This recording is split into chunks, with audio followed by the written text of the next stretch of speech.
ದೆಹಲಿಯಲ್ಲಿ Congress high meeting ನಡೆಯಿತು. ಸಭೆಯಲ್ಲಿ ಸಿಎಂ ಸಿದ್ದರಾಮಯ್ಯ, ಡಿಸಿಎಂ ಡಿಕೆ ಶಿವಕುಮಾರ್, ಕಾಂಗ್ರೆಸ್ ಅಧ್ಯಕ್ಷ ಮಲ್ಲಿಕಾರ್ಜುನ ಖರ್ಗೆ ಹಾಗೂ ಲೋಕಸಭೆ ವಿರೋಧ ಪಕ್ಷದ ನಾಯಕ ರಾಹುಲ್ ಗಾಂಧಿ ಅವರನ್ನ ಭೇಟಿ ಮಾಡಿ ಮಾತುಕತೆ ನಡೆಸಿದರು. ಸಭೆಯಲ್ಲಿ ಕಾಂಗ್ರೆಸ್ ರಾಜ್ಯ ಉಸ್ತುವಾರಿ ಸುರ್ಜೇವಾಲಾ, ಕೆಸಿ ವೇಣುಗೋಪಾಲ್, ಸಚಿವರಾದ ಮಹದೇವಪ್ಪ, ಪರಮೇಶ್ವರ್, ಜಮೀರ್ ಅಹಮದ್ ಖಾನ್, ಪ್ರಿಯಾಂಕ್ ಖರ್ಗೆ ಭಾಗಿಯಾಗಿದ್ದರು.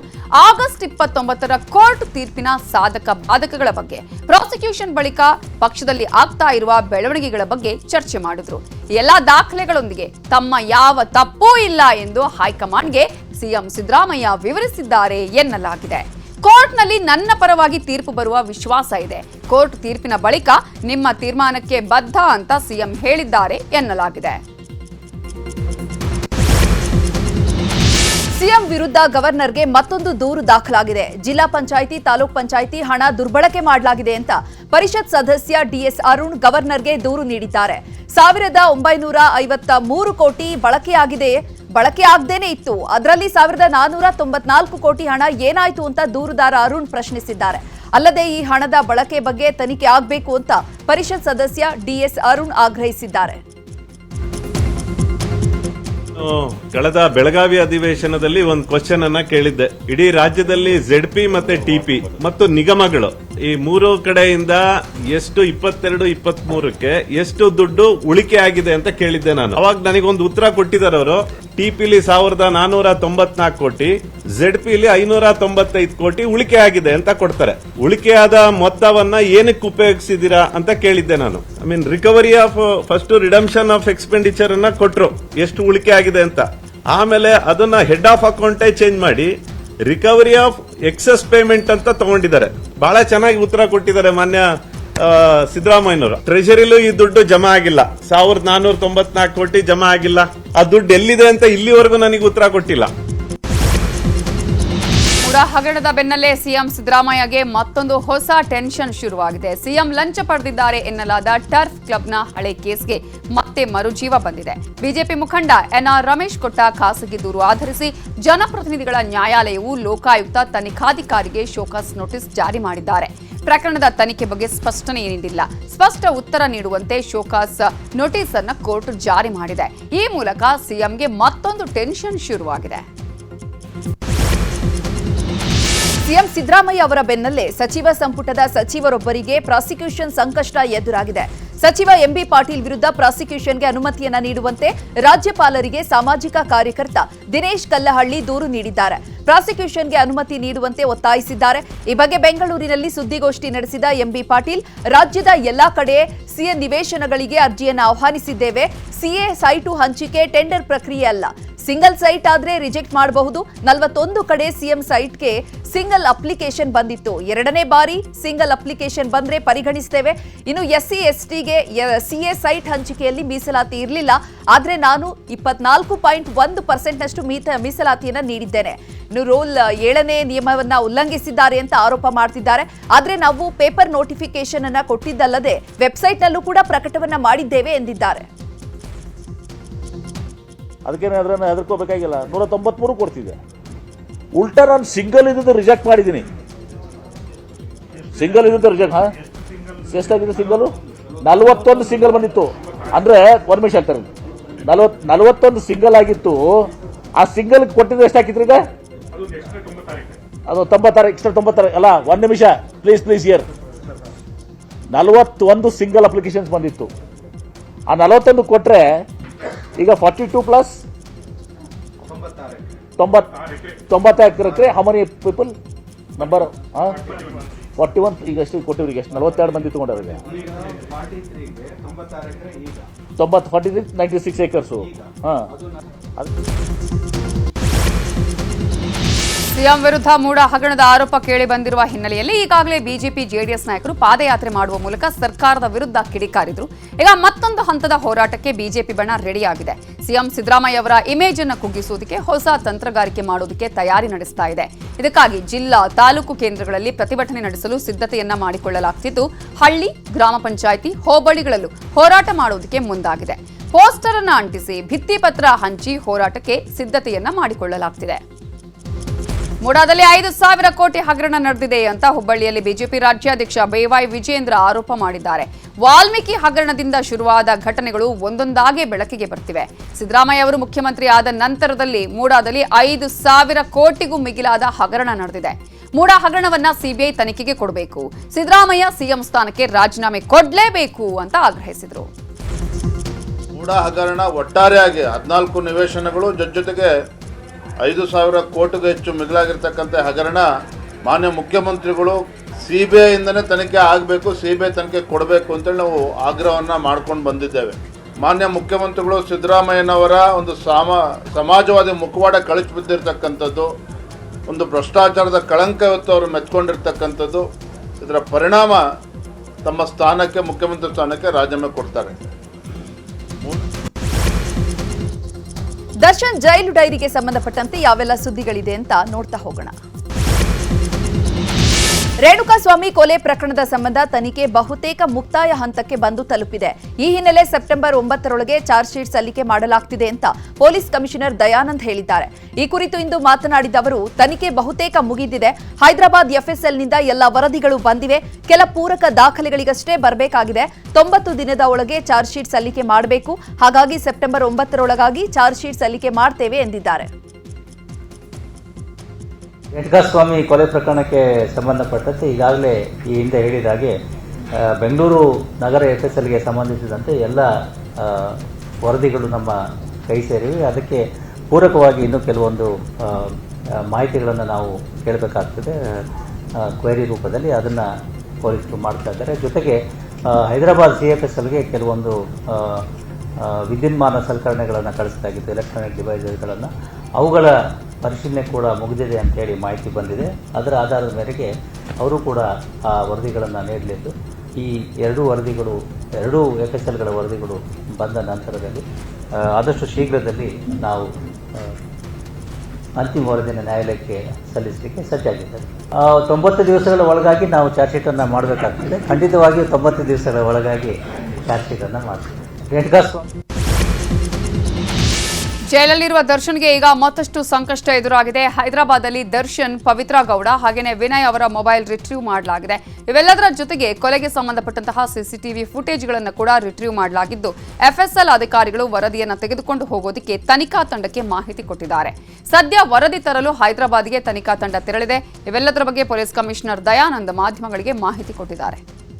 ರೇಣುಕಾಸ್ವಾಮಿ ಕೊಲೆ ಪ್ರಕರಣಕ್ಕೆ ಸಂಬಂಧಪಟ್ಟಂತೆ ಈಗಾಗಲೇ ಈ ಹಿಂದೆ ಹೇಳಿದ ಹಾಗೆ ಬೆಂಗಳೂರು ನಗರ FSLಗೆ ಸಂಬಂಧಿಸಿದಂತೆ ಎಲ್ಲ ವರದಿಗಳು ನಮ್ಮ ಕೈ ಸೇರಿವೆ. ಅದಕ್ಕೆ ಪೂರಕವಾಗಿ ಇನ್ನೂ ಕೆಲವೊಂದು ಮಾಹಿತಿಗಳನ್ನು ನಾವು ಕೇಳಬೇಕಾಗ್ತದೆ ಕ್ವೆರಿ ರೂಪದಲ್ಲಿ. ಅದನ್ನು ಪೊಲೀಸರು ಮಾಡ್ತಾ ಇದ್ದಾರೆ. ಜೊತೆಗೆ ಹೈದರಾಬಾದ್ CFSLಗೆ ಕೆಲವೊಂದು ವಿದ್ಯುನ್ಮಾನ ಸಲಕರಣೆಗಳನ್ನು ಕಳಿಸಲಾಗಿತ್ತು, ಎಲೆಕ್ಟ್ರಾನಿಕ್ ಡಿವೈಸಸ್ಗಳನ್ನು. ಅವುಗಳ ಪರಿಶೀಲನೆ ಕೂಡ ಮುಗಿದಿದೆ ಅಂತೇಳಿ ಮಾಹಿತಿ ಬಂದಿದೆ. ಅದರ ಆಧಾರದ ಮೇರೆಗೆ ಅವರು ಕೂಡ ಆ ವರದಿಗಳನ್ನು ನೀಡಲಿದ್ದು, ಈ ಎರಡೂ FSLಗಳ ವರದಿಗಳು ಬಂದ ನಂತರದಲ್ಲಿ ಆದಷ್ಟು ಶೀಘ್ರದಲ್ಲಿ ನಾವು ಅಂತಿಮ ವರದಿನ ನ್ಯಾಯಾಲಯಕ್ಕೆ ಸಲ್ಲಿಸಲಿಕ್ಕೆ ಸಜ್ಜಾಗಿದ್ದಾರೆ. ರೇಣುಕಾಸ್ವಾಮಿ ಕೊಲೆ ಪ್ರಕರಣದಲ್ಲಿ ನಟ ಚಿಕ್ಕಣ್ಣಗೆ ಮತ್ತೆ ಸಂಕಷ್ಟ ಶುರುವಾಗುವ ಲಕ್ಷಣಗಳು ಕಾಣಿಸುತ್ತಿವೆ. ಪ್ರಕರಣದಲ್ಲಿ ಚಿಕ್ಕಣ್ಣ ಸಾಕ್ಷಿಯಾಗಿದ್ದು ಜಡ್ಜ್ ಮುಂದೆ ಹೇಳಿಕೆಯನ್ನೂ ಕೊಟ್ಟಿದ್ದಾರೆ.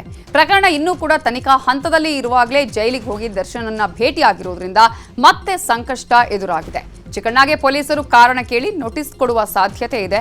ಹಾಗೆ ಇದೇ ವಿಚಾರಕ್ಕೆ ಸಂಬಂಧಪಟ್ಟ ಹಾಗೆ ಇವತ್ತು ಕಮಿಷನರ್ ದಯಾನಂದ್ ಪ್ರತಿಕ್ರಿಯೆ ಕೊಟ್ಟಿದ್ದು, ಇದು ನಮ್ಮ ಗಮನಕ್ಕೂ ಬಂದಿದೆ. ಆದಷ್ಟು ಬೇಗ ಕಾನೂನು ಕ್ರಮ ಕೈಗೊಳ್ತೇವೆ ಅಂತ ಹೇಳಿದರು.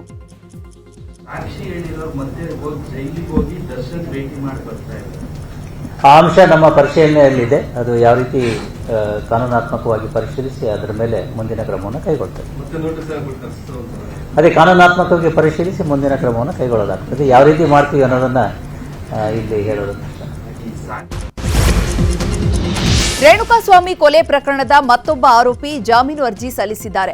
A16 ಆರೋಪಿಯಾಗಿರುವಂತಹ ಕೇಶವಮೂರ್ತಿ ಜಾಮೀನು ಅರ್ಜಿ ಸಲ್ಲಿಸಿದ್ದು, ಕೇಶವಮೂರ್ತಿ ಪರವಾಗಿ ವಕೀಲ ರಂಗನಾಥ್ ರೆಡ್ಡಿ ಜಾಮೀನು ಅರ್ಜಿ ಸಲ್ಲಿಸಿದ್ದಾರೆ. CCH 57ನೇ ಕೋರ್ಟ್ನಲ್ಲಿ ವಕೀಲರು ಜಾಮೀನು ಅರ್ಜಿ ಸಲ್ಲಿಕೆ ಮಾಡಿದ್ರು. ವಿಚಾರಣೆ ನಡೆಸಿದ ಕೋರ್ಟ್ ಕೇಶವಮೂರ್ತಿ ಜಾಮೀನು ಅರ್ಜಿ ವಿಚಾರಣೆಯನ್ನ ಆಗಸ್ಟ್ 27ಕ್ಕೆ ಮುಂದೂಡಿದೆ. ಜಾಮೀನಿಗೆ ಆಕ್ಷೇಪಣೆಯನ್ನ ಸಲ್ಲಿಸಲು ಪೊಲೀಸರಿಗೆ ಕೋರ್ಟ್ ನೋಟಿಸ್ ಅನ್ನು ನೀಡಿ ವಿಚಾರಣೆ ಮುಂದೂಡಿದೆ.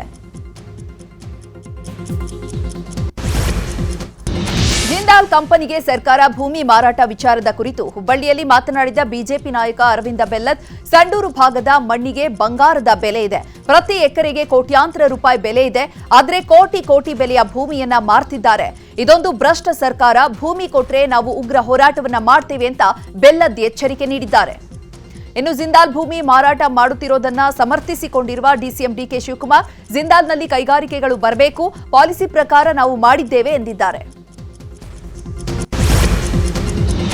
ಬೆಂಗಳೂರಲ್ಲಿ ನೀರಿನ ಬೆಲೆ ಏರಿಕೆ ಮಾಡೋದಕ್ಕೆ ಸರ್ಕಾರ ಮುಂದಾಗಿದೆ. ಈ ಬಗ್ಗೆ ನ್ಯೂಸ್ 18ಗೆ ಬಿಡಬ್ಲ್ಯೂಎಸ್ಎಸ್ಪಿ ಅಧ್ಯಕ್ಷ ರಾಮ್ ಪ್ರಸಾದ್ ಮನೋಹರ್ ಮಾತನಾಡಿದ್ದಾರೆ. 150 ಕಿಲೋಮೀಟರ್ ದೂರದಿಂದ ನೀರನ್ನು ತರ್ತಿದ್ದೇವೆ. 2 ಹಂತದಲ್ಲಿ ನೀರು ಪಂಪ್ ಮಾಡಿ ನೀರನ್ನು ತರಲಾಗ್ತಿದೆ. ಇದಕ್ಕಾಗಿ ವಿದ್ಯುತ್ಗೆ ಕೋಟ್ಯಾಂತರ ರೂಪಾಯಿ ಬೇಕು. ತಿಂಗಳಿಗೆ 120 ಕೋಟಿ ರೂಪಾಯಿ ಆದಾಯ ಸಂಗ್ರಹವಾಗ್ತಿದೆ. ಆದರೆ ತಿಂಗಳಿಗೆ 160 ರಿಂದ 170 ಕೋಟಿಯಷ್ಟು ಹಣ ಖರ್ಚಾಗ್ತಿದೆ. ಇದರಿಂದ ಸುಮಾರು 50 ಕೋಟಿ ರೂಪಾಯಿ ಬಿಡಬ್ಲ್ಯೂಎಸ್ಎಸ್ಪಿಗೆ ಹೊರೆ ಬೀಳ್ತಾ ಇದೆ. ಹೊರೆ ತಪ್ಪಿಸುವ ಕಾರಣದಿಂದ ಬೆಲೆ ಏರಿಕೆ ಮಾಡೋದಕ್ಕೆ ಚಿಂತಿಸಲಾಗಿದೆ ಅಂತ ಹೇಳಿದ್ದಾರೆ.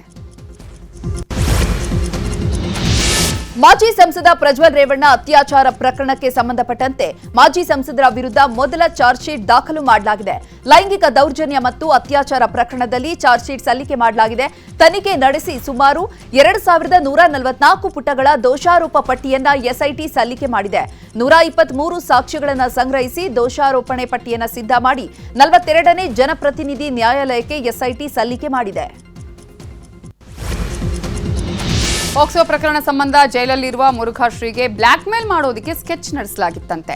ಈ ಬಗ್ಗೆ ಜೈಲಿನ ಇಂಚಿಂಚು ಕಥೆಯನ್ನ ವಿಚಾರಣಾಧೀನ ಕೈದಿ ಮಾಧ್ಯಮಗಳ ಮುಂದೆ ಹೇಳಿದ್ದಾರೆ. ಜೈಲಿನಲ್ಲಿರುವ ಮುರುಘಾಶ್ರೀ ರೂಮಿನಲ್ಲಿ ಗಾಂಜಾ, ಗನ್, ಮೊಬೈಲ್ ಎಲ್ಲವನ್ನ ಇಡೋದಕ್ಕೆ ಪೊಲೀಸರೇ ಹೇಳ್ತಿದ್ರಂತೆ. ಅದೇ ಅಕ್ರಮ ವಸ್ತುಗಳನ್ನ ಇಟ್ಟು ಫೋಟೋ ತೆಗೆಸಿಕೊಳ್ಳಲಾಗ್ತಿತ್ತಂತೆ.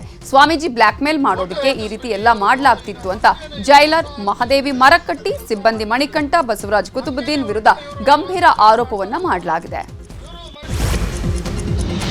ಮಾರಕಾಸ್ತ್ರದಿಂದ ಕತ್ತು ಕಡಿದು ಹೆಂಡತಿಯನ್ನ ಗಂಡ ಬರ್ಬರವಾಗಿ ಹತ್ಯೆ ಮಾಡಿದ್ದಾನೆ.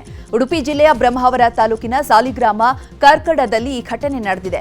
ಜಯಶ್ರೀ ಕೊಲೆಯಾದ ದುರ್ದೈವಿ. ಕಳೆದ 8 ತಿಂಗಳ ಹಿಂದೆಯಷ್ಟೇ ಕಿರಣ್ ಉಪಾಧ್ಯ ಎಂಬಾತ ಕೊಪ್ಪಳ ಮೂಲದ ಯುವತಿಯನ್ನ ಪ್ರೀತಿಸಿ ಮದುವೆಯಾಗಿದ್ದ. ಹೆಂಡತಿಯನ್ನ ಕೊಲೆ ಮಾಡಿ ಮನೆಯಲ್ಲಿ ಕುಳಿತಿದ್ದ ಕಿರಣ್ನನ್ನ ಕೋಟಾ ಪೊಲೀಸರು ಬಂಧಿಸಿದ್ದಾರೆ. ನೇಹಾ ಹಿರೇಮಠ್ನಂತೆ ಕೊಲೆ ಮಾಡ್ತೀನಿ ಅಂತ ಧಮಕಿ ಹಾಕಿರುವ ಮತ್ತೊಂದು ಪ್ರಕರಣ ಹುಬ್ಬಳ್ಳಿಯಲ್ಲಿ ಬೆಳಕಿಗೆ ಬಂದಿದೆ. ಪ್ರಕರಣ ಸಂಬಂಧ ಈಗಾಗಲೇ ಧಮಕಿ ಹಾಕಿದ ಅಬ್ಬಾಸ್ ಅನ್ನುವಾತನ ವಿರುದ್ಧ ಹುಬ್ಬಳ್ಳಿಯ ಕಸಬಾಪೇಟೆ ಪೊಲೀಸ್ ಠಾಣೆಯಲ್ಲಿ ದೂರು ದಾಖಲಾಗಿದೆ. ಅಪ್ರಾಪ್ತ ಬಾಲಕಿಯನ್ನ ಪುಸಲಾಯಿಸಿ ಬಲಾತ್ಕಾರಕ್ಕೆ ಅಬ್ಬಾಸ್ ಪ್ರಯತ್ನಿಸಿದ್ದ ಅನ್ನುವ ಆರೋಪ ಕೇಳಿಬಂದಿದೆ. ಬಾಲಕಿ ಶಾಲೆಗೆ ಹೋಗುವಾಗ ಸ್ನೇಹವನ್ನ ಬೆಳೆಸಿ ಆತ ನಂತರ ಮನೆ ಬಳಿ ಬಿಡೋದಾಗಿ ಹೇಳಿದ್ದ. ಕೆಲ ಬಾರಿ ಗಾರ್ಡನ್ಗೆ ಕರ್ಕೊಂಡು ಹೋಗಿ ಅತ್ಯಾಚಾರಕ್ಕೂ ಪ್ರಯತ್ನ ಪಟ್ಟಿದ್ದಾನೆ ಅಂತ ದೂರಿನಲ್ಲಿ ಉಲ್ಲೇಖ ಮಾಡಲಾಗಿದೆ. ಇಷ್ಟೇ ಅಲ್ಲ, ಆಗಸ್ಟ್ 18ರಂದು ಬಾಲಕಿ ಮನೆ ಬಳಿ ಬಂದು ಗಲಾಟೆ ಮಾಡಿದ್ದ. ನಾನು ನಿಮ್ಮ ಮಗಳನ್ನ ಪ್ರೀತಿ ಮಾಡ್ತಿದ್ದೇನೆ, ಒಪ್ಪದಿದ್ರೆ ನೇಹಾ ಹಿರೇಮಠಳಂತೆ ಕೊಲೆ ಮಾಡ್ತೇನೆ ಅಂತಾನು ಬೆದರಿಕೆ ಹಾಕಿದ್ದಾನೆ. ಸದ್ಯ ದೂರಿನ ಸಂಬಂಧ ಅಬ್ಬಾಸ್ನನ್ನ ಬಂಧಿಸಿ ನ್ಯಾಯಾಂಗ ಬಂಧನಕ್ಕೆ ಒಳಪಡಿಸಲಾಗಿದೆ. ಅಬಕಾರಿ ನೀತಿ ಹಗರಣದಲ್ಲಿ ಸಿಬಿಐ ಬಂಧನವನ್ನ ಪ್ರಶ್ನಿಸಿ ಮತ್ತು ಜಾಮೀನು ಕೋರಿ ದೆಹಲಿ ಸಿಎಂ ಅರವಿಂದ ಕೇಜ್ರಿವಾಲ್ ಅರ್ಜಿಯನ್ನು ಸಲ್ಲಿಸಿದ್ದಾರೆ. ಅರ್ಜಿಗಳ ವಿಚಾರಣೆಯನ್ನು ಸುಪ್ರೀಂ ಕೋರ್ಟ್ ಸೆಪ್ಟೆಂಬರ್ 5ಕ್ಕೆ ಮುಂದೂಡಿದೆ. ಕೋಲ್ಕತ್ತಾ ಟ್ರೈನಿ ವೈದ್ಯೆ ಹಾಗೆಯೇ ಅತ್ಯಾಚಾರ ಮತ್ತು ಹತ್ಯೆ ಪ್ರಕರಣಕ್ಕೆ ಸಂಬಂಧಪಟ್ಟ ಹಾಗೆ ಪ್ರಮುಖ ಆರೋಪಿಯಾದ ಸಂಜಯ್ ರಾಯ್ನನ್ನ ಸಿಲ್ಡಾ ವಿಶೇಷ ನ್ಯಾಯಾಲಯ 14 ದಿನಗಳ ನ್ಯಾಯಾಂಗ ಬಂಧನಕ್ಕೆ ಒಪ್ಪಿಸಿದೆ. ಆಗಸ್ಟ್ 9ರಂದು ಈ ಘಟನೆ ವರದಿಯಾದ ಮರುದಿನ ಕೋಲ್ಕತ್ತಾ ಪೊಲೀಸರು ಸಂಜಯ್ ರಾಯ್ನ ಬಂಧಿಸಿದರು. ನಂತರ ಪ್ರಕರಣವನ್ನು ಹೆಚ್ಚಿನ ತನಿಖೆಗಾಗಿ ಸಿಬಿಐಗೆ ವರ್ಗಾವಣೆ ಮಾಡಲಾಗಿತ್ತು. ಆರ್ಜಿಕರ್ ಆಸ್ಪತ್ರೆ ವೈದ್ಯ ವಿದ್ಯಾರ್ಥಿನಿ ಮೇಲಿನ ಅತ್ಯಾಚಾರ ಹತ್ಯೆಯನ್ನು ವಿರೋಧಿಸಿ ಪಶ್ಚಿಮ ಬಂಗಾಳದ ಪೂರ್ವ ಮೇದಿನಿಪುರ ಜಿಲ್ಲೆಯ ನಂದಿಗ್ರಾಮ ಪೊಲೀಸ್ ಠಾಣೆಗೆ ಬಿಜೆಪಿ ಕಾರ್ಯಕರ್ತರು ಮುತ್ತಿಗೆ ಹಾಕಿದ್ದಾರೆ. ಬಿಜೆಪಿ ಬೆಂಬಲಿಗರು ಬ್ಯಾರಿಕೇಡ್ಗಳನ್ನು ಮುರಿದು ಪೊಲೀಸ್ ಠಾಣೆಗೆ ನುಗ್ಗಿದ್ದಾರೆ. ಈ ವೇಳೆ ಅವರನ್ನ ತಡೆಯೋದಕ್ಕೆ ಪ್ರಯತ್ನ ಪಟ್ಟ ಪೊಲೀಸರೊಂದಿಗೆ ವಾಗ್ವಾದ ನಡೆಸಿದ್ದಾರೆ. ಪರಿಸ್ಥಿತಿ ಮತ್ತಷ್ಟು ಬಿಗಡಾಯಿಸಲು ಕ್ಷಿಪ್ರ ಕಾರ್ಯಾಚರಣೆ ಪಡೆ ಮತ್ತು ಪೊಲೀಸರು ಹೆಚ್ಚಿನ ಕ್ರಮಕ್ಕೆ ಮುಂದಾಗಿಲ್ಲ ಎನ್ನಲಾಗಿದೆ. ಗುಜರಾತ್ ವಿಧಾನಸಭೆಯಲ್ಲಿ ಮುಂಗಾರು ಅಧಿವೇಶನ ಕೊನೆಯ ದಿನವಾದ ಇಂದು ಸ್ಪೀಕರ್ ಪೀಠಕ್ಕೆ ಮುಂಭಾಗಕ್ಕೆ ನುಗ್ಗಿ ಗದ್ದಲ ಸೃಷ್ಟಿಸಿದ್ದಾರೆಂಬ ಕಾರಣವನ್ನು ನೀಡಿ ಸ್ಪೀಕರ್ ಆದೇಶಿಸಿದ್ದಕ್ಕೆ ಕಾಂಗ್ರೆಸ್ ಶಾಸಕ ಜಿಗ್ನೇಶ್ ಮೇವಾನಿಯನ್ನ ಸದನದಿಂದ ಉಚ್ಚಾಟಿಸಲಾಗಿದೆ. ಸ್ಪೀಕರ್ ಶಂಕರ್ ಚೌಧರಿ ಅವರು ಜಿಗ್ನೇಶ್ರನ್ನ ಉಚ್ಚಾಟಿಸಿ ಆದೇಶವನ್ನ ನೀಡಿದ್ದಾರೆ. ಬಳಿಕ ಮಾರ್ಷಲ್ಗಳು ಅವರನ್ನ ಸದನದಿಂದ ಹೊರಗೆ ಕರೆದೊಯ್ದಿದ್ದಾರೆ. ಜಿಗ್ನೇಶ್ ಮೇವಾನಿ ಮೇಜಿನ ಮೇಲೆ ನಿಂತುಕೊಂಡು ಅತ್ಯಾಚಾರದಂತಹ ಜ್ವಲಂತ ಸಮಸ್ಯೆಗಳ ಬಗ್ಗೆ ಚರ್ಚೆ ನಡೆಸಿ ಬಿಜೆಪಿ ಸರ್ಕಾರಕ್ಕೆ ಸವಾಲು ಹಾಕುತ್ತೆ ಕೂಗಿದ್ದಾರೆ. ಕುಸ್ತಿಪಟು ವಿನೇಶ್ ಫೋಗಟ್ ಕಾಂಗ್ರೆಸ್ ಸೇರುವ ಸಾಧ್ಯತೆ ಇದೆ. ಹರಿಯಾಣದ ವಿಧಾನಸಭಾ ಚುನಾವಣೆಯಲ್ಲಿ ಕುಸ್ತಿಪಟು ವಿನೇಶ್ ಫೋಗಟ್ ಸ್ಪರ್ಧೆ ಮಾಡ್ತಾರೆ ಅಂತ ಹೇಳಲಾಗ್ತಿದೆ. ಅಲ್ಲದೆ ಇದಕ್ಕೆ ಪುಷ್ಟಿ ಕೊಡುವಂತೆ ಹರಿಯಾಣ ಕಾಂಗ್ರೆಸ್ ಮುಖಂಡ ದೀಪಕ್ ಒಬಾರಿಯಾ ಹೇಳಿಕೆ ಕೊಟ್ಟಿದ್ದು, ವಿನೇಶ್ ಫೋಗಟ್ ಸ್ಪರ್ಧಿಸಲು ಬಯಸಿದರೆ ನಾವು ಖಂಡಿತವಾಗಿಯೂ ಅವಕಾಶ ಮಾಡಿಕೊಡ್ತೇವೆ ಅಂತ ಹೇಳಿದ್ದಾರೆ. ಮಹಾರಾಷ್ಟ್ರದ ಪುಣೆ ಮೂಲದ ಕುಟುಂಬವೊಂದು ಮೈತುಂಬಾ ಚಿನ್ನ ಧರಿಸಿ ತಿರುಪತಿ ತಿಮ್ಮಪ್ಪನ ದರ್ಶನವನ್ನ ಪಡೆದಿದೆ. ಕೊರಳ ತುಂಬಾ ಚಿನ್ನದ ಸರ, ಬ್ರಾಂಡೆಡ್ ಸನ್ಗ್ಲಾಸ್ ಧರಿಸಿ ತಿಮ್ಮಪ್ಪನ ದರ್ಶನವನ್ನ ಮಾಡಿದ್ದಾರೆ. ಸುಮಾರು 25 ಕೆಜಿ ಚಿನ್ನವನ್ನ ಮೈಮೇಲೆ ಧರಿಸಿದ್ದು ಅವರನ್ನ ನೋಡಿ ಭಕ್ತರು ಹೌಹಾರಿದ್ದಾರೆ. ಸದ್ಯ ಈ ಗೋಲ್ಡನ್ ಫ್ಯಾಮಿಲಿ ವಿಡಿಯೋ ಸಿಕ್ಕಾಪಟ್ಟೆ ವೈರಲ್ ಆಗಿದೆ.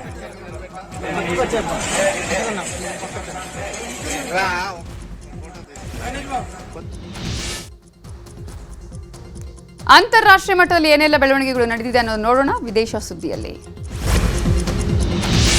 ಉಕ್ರೇನ್ ಪ್ರವಾಸದಲ್ಲಿರುವ ಪ್ರಧಾನಿ ನರೇಂದ್ರ ಮೋದಿ ಯುದ್ಧದಿಂದ ಸಾವನ್ನಪ್ಪಿದವರ ಸ್ಮಾರಕಕ್ಕೆ ಭೇಟಿ ಕೊಟ್ಟಿದ್ರು. ಯುದ್ಧದ ಕರಾಳತೆಯನ್ನ ಬಿಂಬಿಸುವ ಫೋಟೋ, ವಿಡಿಯೋಗಳನ್ನು ಕಂಡು ಮರುಗಿದ್ರು. ಉಕ್ರೇನ್ ಅಧ್ಯಕ್ಷ ಝೆಲೆನ್ಸ್ಕಿ ಭೇಟಿ ಮಾಡಿದ ಮೋದಿ ಧೈರ್ಯ ತುಂಬಿದ್ರು. ಬಳಿಕ ಭಾರತ, ಉಕ್ರೇನ್ ದೇಶಗಳ ಮಧ್ಯೆ ಹಲವು ಒಪ್ಪಂದಗಳು ಏರ್ಪಟ್ಟವು. ಉಕ್ರೇನ್ಗೆ ಭಾರತದಿಂದ ಮಾನವೀಯತೆಯ ಸಹಕಾರ, ಆಹಾರ, ಔಷಧಿ ಪೂರೈಕೆ ಸೇರಿದಂತೆ ಮಹತ್ವದ 4 ಒಪ್ಪಂದಗಳು ಏರ್ಪಟ್ಟವು.